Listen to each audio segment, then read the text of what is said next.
한국 오늘은 4월 19일입니다. 부활절 두 번째 주일이지만 4월 19일은 4.19가 일어난 지 60주년 되는 해입니다. 사실 저는 어린 시절에 고려대학교 앞에서 살았습니다. 그래서 저도 이 4.19, 그러니까 어린 6, 7살이니까 그렇게 확실히 기억이 나지 않습니다만은 대학생들이 데모를 하는 것을 보고 자랐고, 또 어느 날인가 보니까 탱크가 학교 정문에 또 안에 막 이렇게 들어오는 것을 봤습니다. 그때나 지금이나 이 봄날 꽃이 피고 그리고 이렇게 나무들이 막 자랄 때 체류탄 가스를 얼마나 뿌려댔든지 참 살기가 어려웠고, 또 좀 뿌려지지 않는 날에는 바람이 불면은 체류가스가 나무 잎에 앉았다가 확 날리면 그게 더 매엽더라고요. 그래서 어린 시절에는 왜 이렇게 데모를 하는지 잘 모르고 그런 기억만 남아 있습니다. 언젠가 나이가 좀 들면서 4.19 수일이 모지를 저희는 소풍도 가고 또 거기 4.19 묘지가 있거든요. 제가 보니까 한 186명인가 4.19 때 죽은 사람이 186명이라고 그러더라고요. 사람들이 있는 모지가 있고, 여러분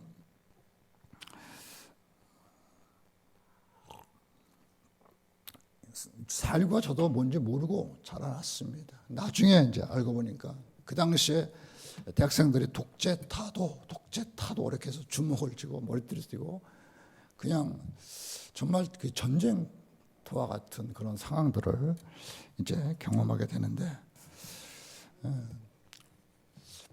보니까 그 시대가 의롭지 않다고 그들은 뼈저리게 느꼈고, 자신들과 다음 세대의 자유와 민주를 위해서 그들이 죽고 자기 자신들 내던지고 그렇게 살아왔습니다. 가치, 의에 대한 헌신, 이것이 오늘날 대한민국을 만들지 않았는가 생각을 해봅니다. 사랑하는 성도님들, 저와 여러분은 그리스도인입니다. 그리스도인의 가치는 무엇일까요? 저들이 분연히 막 일어났던 자기의 행복과 또 자신의 미래보다 무엇 때문에 그렇게 분연히 일어났을까? 저들의 가치가 뭘까? 여러분, 나를 움직이는 그리스도인으로서의 가치는 무엇입니까? 오늘 우리는 신명기를 이제 보게 됩니다. 성경 읽기에 따라서 신명기를 우리가 보게 되는데, 이 신명기는 우리가 아는 것처럼 출애굽 시대가 지나고 약속의 땅에 들어가기 전에 그 모압 평야에서 하나님께서 모세를 통해서 출애굽 후 시대에게 말씀을 전한 것입니다. 그러니까 어찌 보면은 시내 산에서 말씀하신 하나님께서 모세를 통해서 다시 한번 이 모압들에서 다시 한번 말씀을 전하게 됩니다.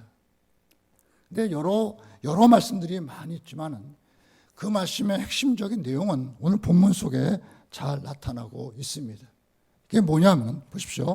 이스라엘아, 네 하나님 여호와께서 네게 요구하는 것이 무엇이냐? 하나님께서 우리에게 요구하는 것이 뭐냐?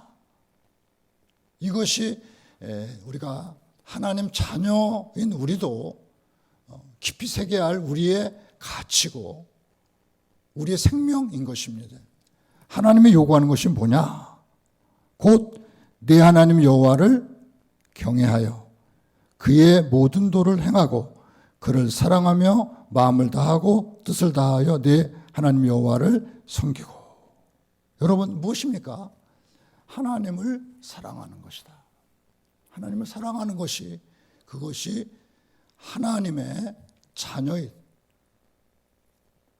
즉 우리의 생명은 하나님을 사랑하는 것이다. 예수님께서도 가장 큰 계명이 무엇입니까? 라는 질문을 받았을 때 예수님은 대답하셨습니다. 주 너의 하나님을 사랑하라. 목숨과 마음과 뜻을 다하여서 주 너의 하나님을 사랑하라. 이렇게 말씀을 하셨습니다. 그렇다면 여러분, 우리의 정체성은 하나님의 사람은 하나님의 음성을 들은 사람이고 그 하나님 말씀 앞에서 하나님을 사랑하는 사람, 그 사람이 하나님의 사람인 것입니다. 여러분, 오늘 말씀은 이런 말씀 좀 보실까요? 12절을 한번 다시 보시겠습니다. 네 하나님 여호와께서 내게 요구하는 것이 뭐냐? 곧 내 하나님을 뭐죠? 경외하고, 그리고 마지막에 내 하나님을 섬기고, 하나님을 경외하고 하나님을 섬기고, 또 그를 뭐죠? 사랑하며, 하나님을 경외하고 하나님을 사랑하며 하나님을 섬기고, 이것이 바로 하나님께서 하나님 자녀들에게 요구하신 하나님의 자녀다움인 것입니다. 하나님을 경외하고 하나님을 사랑하고 하나님을 섬기고. 근데 그 하나님을 섬기고 사랑할 때 어떻게 하라는 것입니까? 여기 보니까 마음을 다하고 뜻을 다하여 내 하나님 여호와를 섬기고, 마음과 뜻과 또 우리가 더 첨가된 거 있죠. 목숨을 다하여, 마음과 뜻과 목숨을 다하여 주 너의 하나님을 사랑하라. 이것이 우리의 성도의 성도다움이고 성도의 정체성이 바로 거기에 있는 것입니다. 하나님을 사랑하라. 자, 그런데 오늘 본문을 우리가 유심히 살피면 이 말씀이 첨가되어져 있습니다. 자, 보세요. 오늘 13절을 보면은 이런 말씀이 첨가되어져 있습니다. 이게 뭡니까? 내가 오늘 누구죠? 내 행복을 위하여. 그러니까 당신 나의 행복을 위해서 어떻게 해요? 하나님을 섬기고 사랑하고 그리고 경외하라는 것입니다. 그러니까 나의 행복, 또 나이가 넓은 우리 공동체 행복, 또 나아가서 우리 시대만 아니면 다음 세대 행복을 위해서 뭐 하라는 것입니까? 너희 하나님을 사랑하고 경외하고 섬기라. 우리가 진정 행복을 이해한다면, 진정 우리가 행복을 추구한다면, 그것을 가장 소중하게 여긴다면 하나님을 사랑하고 섬기고 경외해야 된다는 것입니다. 여러분들을 사랑하십니까? 여러분들의 행복을 원하십니까? 그렇다면 오늘 이 신명기에서는 너의 행복을 위해서 주 너의 하나님을 사랑하라. 그것이 하나님을 경외하는 것이 나의 행복이고 우리 공동체 행복이고 우리 공동체뿐 우리 다음 세대의 행복이 바로 주 너의 하나님을 사랑하는 것이다. 이렇게 말씀하고 있습니다. 여러분들은 여러분들의 행복을 추구하면서 하나님을 사랑하지 않는다는 것은 성경의 말씀에 맞지 않습니다. 나의 행복을 진정 원한다면 누구를 사랑하라고요? 하나님을 너희가 사랑하라. 우리의 진정한 우리 다음 세대의 행복을 정말로 원한다면 이 아이가 학교 가서 잘 뛰어놀고 공부 잘하고 뭐 좋은데 뭐 이렇게 취업을 하고 진학을 하고 뭐 이런 궁극적으로 이 아이의 행복을 위한 것 아니겠습니까? 본질적인. 정말 이 아이의 행복을 위한 것이라면 그 대답은 하나님을 사랑하는 것, 하나님을 경외하는 것, 하나님을 섬기는 것, 그것이 나와 그리고 우리 다음 세대의 행복을 위한 것이다. 성경은 이렇게 말씀을 하고 있습니다. 정말 내가 행복을 원하는가? 그렇다면 하나님을 진정으로 마음과 목숨과 뜻을 다하여 우리 하나님을 사랑하는 것이다. 이렇게 말씀을 하고 있습니다. 여러분, 우리는 하나님을 사랑하는 것과 나의 행복을 분리해서 생각하는 하는 경우가 많습니다. 나의 행복과 하나님 사랑하는 것은 별개의 문제야.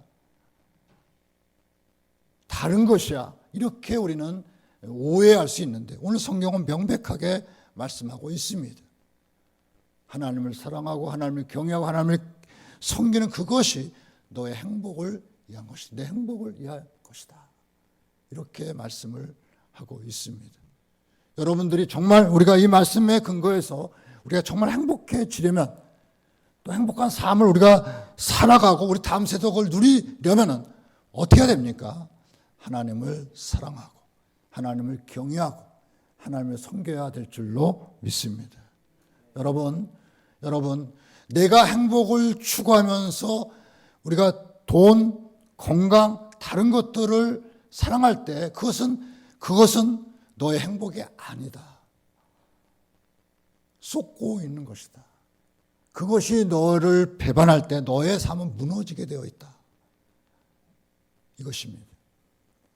정말 나의 현재와 어떤 삶의 상황 속에서도 잘 되든 잘못되든 또 풍요롭든 가난하든 또 우리가 남과의 관계가 단절되든 아니면 좋아지든 어떤 상황에 있다 하더라도 진정한 우리의 행복은 하나님을 사랑하는 것, 하나님을 섬기고 하나님을 경외하는 것에 있다라는 사실을 오늘 성경은 우리에게 말씀을 하고 있습니다. 사랑하는 성도님, 그렇다면 우리의 정체성은 뭡니까? 하나님을 사랑하는 것. 이것이 나고 이것이 우리가 되어야 될 줄로 믿습니다. 사랑하는 성도님들, 한번 우리가 신앙생활을 오래 오셨고 또 우리가 이 신앙생활을 뒤돌아볼 수 있는 이런 특별한 기회를 우리가 가지게 되었습니다. 조금은 멀리 떨어져서 신앙이 뭔가 또 우리가 믿는 이 믿음이란 도대체 뭔가 교회가 뭔 이런 것들을 조금은 생각할 수 있는 그런 시간들을 우리가 가지게 되었습니다. 하나님을 섬기는 것과 나의 행복은 별개가 아니라 이것은 하나이다는 사실을 성경은 우리에게 말씀하고 있습니다. 우리는 이제 나의 목소리, 나의 경험을 가지고 하나님을 사랑하고 하나님을 따르는 주의 백성이 되셔야 될 줄로 믿습니다. 여러분, 오늘 성경은 이렇게 말씀합니다. 너의 행복을 위해서 하나님을 사랑하는 내가 사랑의 방식에 대해서 이런 말씀을 하고 있습니다. 보실까요? 13절 보면은 내가 오늘 내 행복을 위하여 내게 명하는 여호와의 명령과 규례를 지킬 것이 아니냐. 즉 하나님을 사랑하는 것과 하나님을 섬기는 것과 하나님을 경외하는 것과 동일선상에 등이 접속사로 한쪽에 둔 게 뭐냐? 하나님 말씀을 듣고 그 말씀을 지키는 것이라고 말씀하고 있습니다.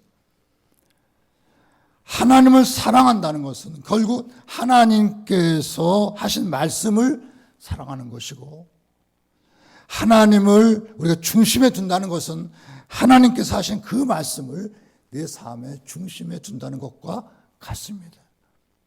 내 행복이 뭐냐? 내게 명하는 여호와의 명령과 규례를 지킬 것이 아니냐. 지킬 것이 아니냐. 이렇게 우리에게 말씀을 하고 있습니다.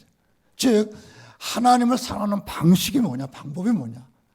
바로 그것은 하나님께서 하신 말씀을 우리가 듣고 그것을 소중히 간직하고 지켜내고 살아가고 힘쓴 그것이 바로 우리의 행복이 된다. 하나님을 경외하는 것과 나의 행복은 같다. 이렇게 말씀을 하고 있습니다. 그러면서 오늘 이런 주의를 주고 있어요. 보세요. 16절을 조금 넘어가서 보면은 그러므로 너희는 마음에 할례를 행하고 다시는 목을 곧게 하지 말라. 목을 곧게 한다는 말이 성경에서 많이 나오고 있습니다. 목이 곧게 한다는 것은 무엇입니까? 하나님을 배제하고 하나님 없이 하나님 말씀에 근거하지 않고 자기 중심성을 갖고 판단하고 자기 중심성 속에서 결정내는 것을 말합니다. 목이 곧은 겁니다. 하나님 말씀에 의해서 판단하고 결정하는 것이 아니라 자기중심, 그 자기중심성에는 자기의 가치도 있겠고, 자기 이익도 있겠고, 자기가 살아왔던 경험도 있겠고, 또한 잘못된 철학도 있을 수 있고, 이런 것들이죠. 그러니까 하나님 말씀 외에 다른 어떤 것들로 말미암아 우리가 서게 될 때, 그때 성경은 우리에게 목이 곧다 이렇게 말씀하고 있습니다. 이거를 성경은 교만하다 이렇게 다른 사람에게 뭐 이렇게 조금 뭡니까 거칠게 하고 또 오만하게 하고 그런 것이 교만을 보지 않고 우리 삶 속에 하나님을 두지 않는 것, 그게 교만함. 그리고 교만할 뿐만 아니라 성경은 그런 상황을 어리석다고 어리석은 자는 하나님이 없다. 어리석다고 말합니다. 하나님을 두지 않는 것이 목이 곧은 것이고 하나님을 두지 않는 삶이 어리석은 삶이라고 판단하고 있습니다. 그러니까 하나님을 경외하고 사랑하고 섬기는 것이 우리의 행복. 어떻게 하라는 것입니까? 하나님께서 주신 말씀을 우리가 묵상하고 그 말씀에 따라 우리 삶을 세워가는 것을 말합니다. 말씀에 벗어나서 우리 학교에서 배운 지식이 있고 남들이 말하는 어떤 정보가 있고 수많은 것들을 우리가 듣고 살아갑니다. 그죠? 많은 것들을 듣고 살아가요. 그리고 우리 스스로 느끼고 살아갑니다. 듣는 것에 끝나지 않고 우리가 느낍니다. 이건 이럴 거야. 다른 대로 자기가 판단합니다. 그죠? 들어오고 판단하고 그리고 여러분 결정하십니다. 들어온 건 우리가 막 들어온 건 어쩔 수가 없어요. 그죠? 정보가 많으니까. 근데 판단은 내가 하는 겁니다. 판단은 내가 내리는 거예요. 결정도 내가 하는 것입니다. 근데 그 판단과 결정에 무엇이 역사해야 된다는 것입니까? 하나님의 말씀이 작용해야 된다는 것입니다. 판단하고 결정하는데 말씀이 역동적으로 작동해서 판단 내리고 그리고 결정할 수 있는 힘을 갖게. 그게 우리의 행복을 위한 것이랍니다. 그것이 하나님께 영광을 돌리는 것이랍니다. 내가 옛날에 그렇게 해왔으니까 자기 경험에 의존해서 판단하지. 우리 부모가 이렇게 가르쳐 줬으니까 거기에 근거하지 않고 물론 참조는 되겠죠. 여러분 하나님을 사랑하고 경외하고 그리고 섬기는 것이 곧 나의 행복을 위한 것입니다. 그러려면 저와 여러분이 하나님 말씀을 통해서 하나님을 경험하셔야 됩니다. 하나님이 어떤 분인지, 하나님이 누구인지 끊임없이 우리가 하나님을 경험하면 우리가 부부는 오래 살면 닮아간다 그러잖아요. 왜요? 서로 그냥 보고 늘 대화하고 늘 같은 음식 먹고 사니까 그냥 닮아가게 되어 있습니다. 따라서 우리도 그런 원리로 본다면 우리가 끊임없이 하나님 말씀에 끊임없이 우리가 노출되다 보면은 누구를 닮아가고 있습니까? 하나님을 닮아가고 있는 거예요. 노출되는 그 상황에 우리 닮아가게 되어 있습니다. 여러분 한 가지 전문적인 직업을 갖고 있는 사람은 여러분 쇠를 늘 다루는 사람은 그 몸이 쇠와 같습니다. 단단하죠. 몸이 그 쇠를 다루면서 불 앞에서 몸이 그렇게 음식을 평생을 다뤘던 사람은 그 몸에 음식이 배어 있습니다.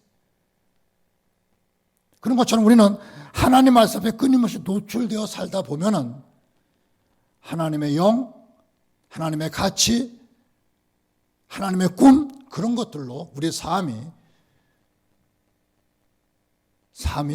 세워져 가게 되는 것입니다. 이것이 행복이라는 것입니다. 여러분 오늘 말씀을 보면은 하나님은 보십시오. 하나님은 어떤 하나님이신지 오늘 17절을 보면은 너희의 하나님 여호와는 신 가운데 신이시며 주 가운데 주시고 크고 능하시며 크고 뭐죠? 두려우신 하나님이시다. 사람은 보세요. 거기까지요. 두려운 하나님. 즉 하나님은 크고 따라합시다. 하나님은 크고 능하십니다. 즉 우리가 하나님은 크다는 말은 하나님은 모든 것이 전능하신 하나님. 하나님은 창조하셨을 뿐만 아니라 전능하신 하나님은 크신 분. 그 하나님이 우리를 찾아와서 우리에게 말씀하셨습니다. 그러니까 여러분 보세요. 크신 하나님을 끊임없이 접하다 보면 우리의 삶도 어떻게 해요? 커지는 겁니다. 어떤 불가능성 앞에서도 아멘. 하나님의 전능하심을 우리가 덧입다 보면은 우리가 어떤 삶의 이 연약함 속에서도 아멘 하면서 전능하심을 덧입고 우리는 거기에 반응하게 되어 있습니다. 하나님은 작은 하나님이 아니시라고 그래요. 크시다고 그랬습니다. 우리의 생각도 크고 마음도 크고 결정도 크고. 왜요? 끊임없이 우리가 크신 하나님, 능하신 하나님을 경험하다 보니까 나도 모르는 사이에 우리가 사람이 사이즈가 달라지게 됩니다. 여러분 자꾸 여러분 어떻습니까? 좁은 것만 이렇게 바라보다 보면은 우리 마음이 좁아져요. 여러분들도 아마 자라서 이런 경험을 하셨을 겁니다. 우리 부모, 여러분들의 부모님들이 100원짜리 갖고만 팔팔 떨면 우리가 아끼려고, 그 다음 나도 모르는 사이에 우리도 그렇게 돼요. 근데 어떤 부모는 예를 들어서 1,000만 원, 2,000만 원도 그냥 쉽게, 예를 들자면 그런 겁니다. 여러분, 우리가 전능하고 크신 하나님, 그 하나님이 우리를 구원하셨고 우리 이끌어 가시는 전능하시고 크신 하나님을 경험하면서 저와 여러분의 삶도 어떤 불행과 어떤 제한 앞에서도 아멘 믿습니다 하고 우리가 그 상황을 이기고 성취해가는 믿음의 사람으로 살아가게 되는 줄로 믿습니다. 이게 행복 아니고 뭐가 있습니까? 조그만 거 앞에서 벌벌 떨고 뒤로 주저앉고 못해요, 안 해요. 이게 행복입니까? 아니죠. 우리가 인생의 모든 건 다 새로운 거예요. 어렵지만 한번 해보겠습니다. 도전해보겠습니다. 할 수 있습니다. 이렇게 하면서 역사는 발전하고 우리는 커가는 거 아니겠습니까? 하나님을 향한 믿음이, 그 믿음이 우리로 하여금 자꾸 그렇게 결정하고 도전하게 만든. 여러분, 이게 행복이 아니고 뭐겠습니까? 이게 행복이 아니고 뭐겠습니까? 이게 행복한 거예요. 힘들지만은 귀한 겁니다. 아멘. 여러분, 이게 하나님을 우리가 경험하면서, 말씀을 경험하면서, 그래, 하나님은 크고 전능하신 분. 그 하나님을 우리가 경험하면서, 나도 아멘 하면서 그 하나님을 닮아가는, 어떤 어려움 속에서도 우리가 위축되지 않고 용기를 가지고. 또 보십시오. 하나님은 어떤 하나님이신지 보세요. 오늘 여기 보니까 하나님이시라 17절에 사람을 외모로 보지 아니하시며 뇌물을, 아멘. 보세요. 사람을 외모로 보고 뇌물을 받고, 우리가 그런 게 보통 사람 아닙니까? 그죠? 외모를 보고 판단해버리고 뇌물을 받고 저 사람 좋은 사람이야 인정해버리고 우리는 이렇게 왜곡될 수 있어요. 근데 이 하나님 말씀 앞에 우리가 끊임없이 서게 될 때 우리가 달라집니다. 사람을 외모로만 보지 않고 뇌물, 여러분, 이걸 대해서 우리가 판단할 수 있고, 여러분, 우리가 닮아가는 거예요. 이 말씀을 접어놓고 보면은 자꾸 외모로 판단해 버립니다. 뇌물 받으면 그 사람을 좋다고 얘기합니다. 그런 우리의 그런 이기적인 우리입니다.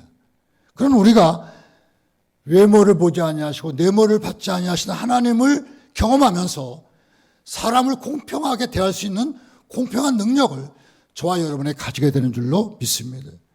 이게 행복 아니고 뭐예요? 여러분, 이게 행복 아니고 무엇이 있습니까? 여러분 속에 공평함이 있어요. 누구를 대하든 공평함이 있으면 여러분 행복이에요. 이 사람이 이렇게 외모로 대하고 이 사람이 이렇게 대하고, 여러분 이게 여러분 얼마나 불편하고, 당하는 사람도 불편하지만 나도 얼마나 이게 좋지 않은 경향입니까? 근데 오늘 이 말씀 속에 끊임없이 우리가 노출되고 말씀의 하나님을 경험하다 보니까 하나님은 외모로 보지 아니하시고 아멘 하다 보니까 나도 모르는 사이에 나도 사람을 외모로 보지 않는 쪽으로 가고 있더라 하는 것입니다. 뇌물을 안 좋아하는 사람이 누가 있어요? 그러나 그 하나님이 뇌물에 대해서 판단하고 평가하신 그 말씀을 끊임없이 접하면서 뇌물로 내 판단이 왜곡되지 않도록. 여러분, 이것이 행복이 아니고 뭐겠습니까?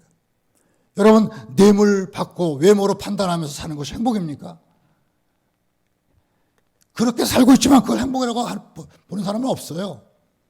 여러분, 하나님은 공평하신 하나님이십니다. 아멘. 우리가 그래서 하나님을 경험할수록 하나님의 공평하심이 내 영혼 속에, 내 삶 속에 판단과 근거를 갖게 하는 줄로 믿습니다. 사랑하는 성도님들, 하나님 믿는 것이 우리의 행복이에요. 여러분, 이걸 여러분들이 뼈저리게 느낄 때 정말 하나님을 우리가 사랑하고 섬기고 경외하고, 여러분 보십시오. 좀 더 볼까요? 오늘 말씀을 좀 더 보면은 고아와 과부를 위하여 정의를 행하시며, 누가요? 하나님이에요. 고아와 과부를 위하여 정의를 행하시며, 정의만큼 이 시대에 좋은 우리가 해줘야 되는 가치가 어디 있어요? 근데 성경은 끊임없이 정의를 말합니다.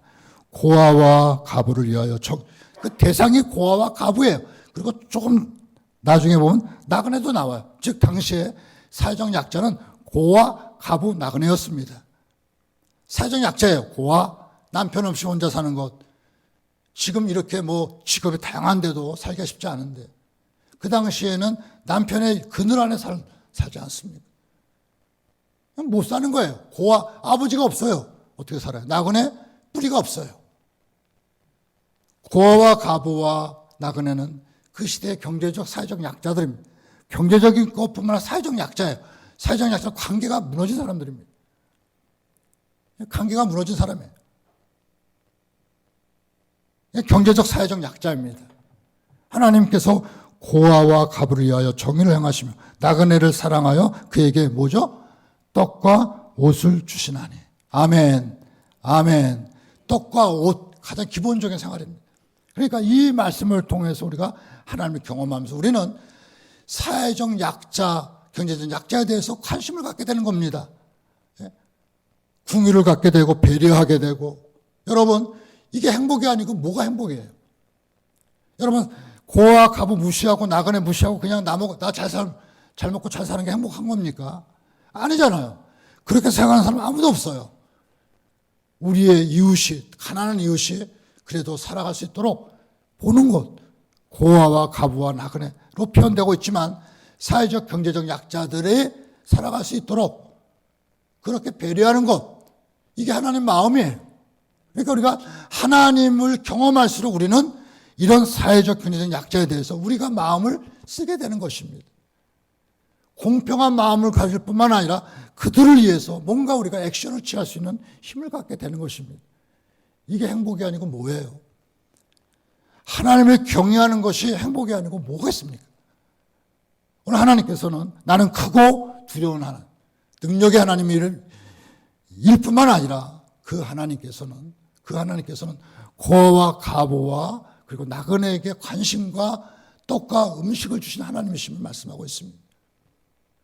그 하나님은 우리에게 뇌물과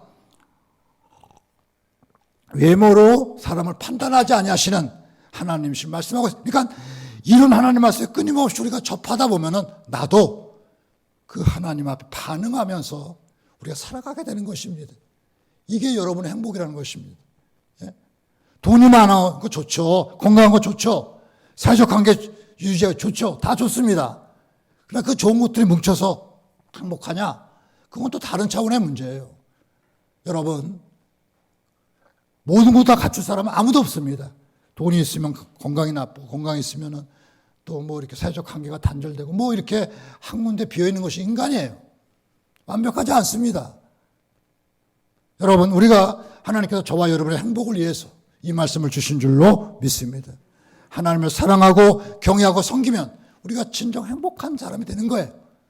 그 하나님 안에 전능하심이 있고, 하나님 안에 이웃이 있고, 그 하나님 안에 우리의 보편적, 우리의 평등의 가치가 있고, 이런 것들을 우리가 습득하고 배우고 하면서 우리, 그리고 다음 세대, 이렇게 살아갈 수 있는 삶의 근거를 하나님께서 제공해 주시는 줄로 믿습니다. 여러분 이제 우리가 뭐 이렇게 사회적 거리두기 때문에 여러분 할 수 있는 게 있어요. 그 말씀 들으시고 요새 오디오 북도 많이 나왔더라고요. 저도 한번 오디오북을 한번 이렇게 무료 체험하는 게 뭔가 봐요. 좋은 것 같아요. 그냥 이게 읽기 힘들면 그냥 들으니까. 책도 오디오북이 있고 성경도 여러분 이게 읽기 힘드시면 들으시면 돼요. 그래서 끊임없이 말씀에 노출되다 보면은 우리의 마음과 생각들이 달라지게 되어 있고, 그래서 정말 예수 믿는 것이 너무 좋은 결과를 저와 여러분이 갖게 되는 줄로 믿습니다. 여러분, 우리가 하나님을 섬기지 않으면 어느 한 곳에 우리가 묶이게 되어 있습니다. 돌에 묶이든 다른 사람 말에 묶이든 권력에 묶이든 묶이게 되어 있어요. 여러분, 진리는 우리를 어떻게 한다 그랬어요? 자유케 한다 그랬어요. 아멘. 아멘. 하나님은 저와 여러분에게 끊임없이 자유를 주시는 하나님이신 줄로 믿습니다. 돈이 귀중하지만 돈에 묶이지 않고, 우리가 여러 가지 권력이 귀중한 권력에 묶이지 않고, 우리 안에 우리를 묶이지 않게 해요. 하나님 안에 있으면 여러분이 진정한 자유를 경험할 수 있습니다. 오, 자유, 프리덤. 죄악이 나를 지배하죠. 죄 짓고 숨고 얼굴 가리고 부끄러워하고 손가락질 당하고, 죄는 쾌락이지만 쾌락이 주는 대가는 너무 커요. 너무 커요. 그리고 우리 스스로가 죄 때문에 위축되고 그리고 자기를 보호하려고 과민하게 반응하고 이러지 않습니까? 죄가 지배하게 되면은 여러분, 저와 여러분 속에 하나님의 말씀이 지배할 수 있기를 축원합니다. 그때 우리는 자유한 거예요. 자유. 행복과 자유. 말씀 안에 있습니다. 여러분, 이 귀한 소중한 시간을 우리가 더 말씀에 집중하셔서 하나님의 은혜 가운데 서고 여러분들이 정말 행복해질 수 있기를 축원합니다. 여러분, 정말 이 말씀은 내 행복을 위하여, 저는 오늘 이 말씀 여러분의 행복을 위해서 주시는 이 귀한 말씀을 마음속 깊이 새기시면서 여러분의 행복이 바로 하나님 말씀 안에 있음을 깨닫고 그 말씀을 여러분 마음속에 깊이 집어넣으셔서 여러분의 날들이, 여러분들의 일들이 행복해지기를 바랍니다. 여러분, 오늘 마지막 22절에 이런 말씀이 있어요. 우리 한번 다 같이 읽어보겠습니다. 22절 읽겠습니다. 25절이요. 22절이죠. 22절 마지막 절 같이 읽겠습니다. 시작. 애굽에 내려간